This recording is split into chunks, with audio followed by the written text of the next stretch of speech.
Welcome back. This reminder to make Newsmax TV your source for the latest on tomorrow's make or break primaries in Florida and Ohio. We will have special coverage commencing tomorrow evening at 6 o'clock Eastern, and we will monitor the results as they come in, plus have the top guests you've come to expect here on Newsmax TV. Once again, our coverage begins tomorrow evening at 6 p.m. only here on Newsmax TV. Before you and I part company, it is worth talking about exactly what is at stake tomorrow in what is being billed Super Duper Tuesday. Primaries in Ohio, Florida, North Carolina, Illinois, and Missouri. And winner take all in at least two of those states. So what can we expect tomorrow?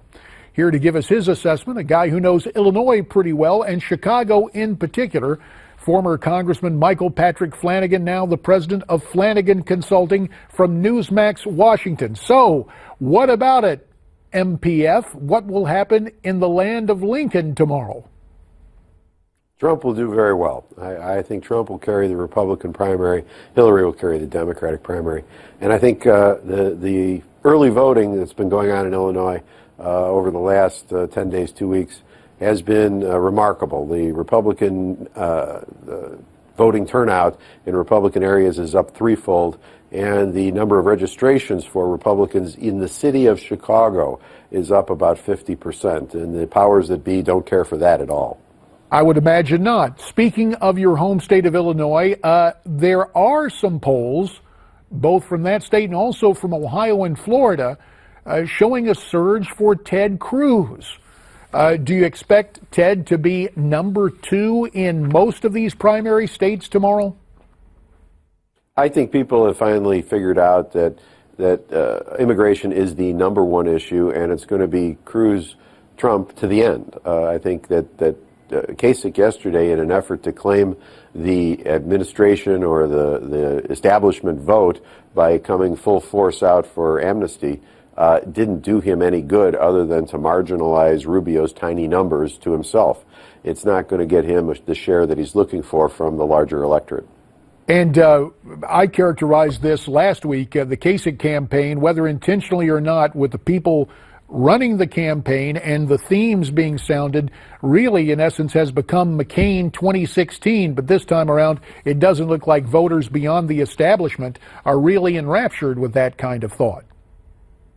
I think you're right. I think they're very happy with that kind of candidate that the New York Times likes, that the Sunday talk shows seem to approve of. They're comfortable with running with that kind of candidate, but he cannot win, and not a Republican primary, and he won't beat a Democrat in the fall. I love John. He's a wonderful guy, but he sealed his fate yesterday. Michael Patrick Flanagan, you always have an interesting perspective to bring. Any surprises you expect tomorrow night? I think Trump will show surprising resilience. This violence that has been perpetrated against him and then blamed on him, particularly from the Chicago guys, their money, their gangs, and the people who help them with these sorts of things, will redound away from Trump eventually. People are going to see that for what it is. If Trump were truly a violent guy, he'd be sending his people into other rallies, and that would be happening, and it's not. This is violence perpetrated against him for which he's being blamed, and happily so, by all quarters, and it's not going to stick. Mike Flanagan, well-schooled in the Chicago way, at least in terms of explaining it to us. Mike, as always, we very much appreciate your time, your insights, and your analysis. So, we will see what happens tomorrow night, but right now, it is time for the way you see it. Your comments via social media. Comment tonight comes from Paul, and Paul writes in saying, when one considers all the people against Mr. Trump, including who they are and what they stand for, it becomes evident that he must surely be the best choice to guide our country.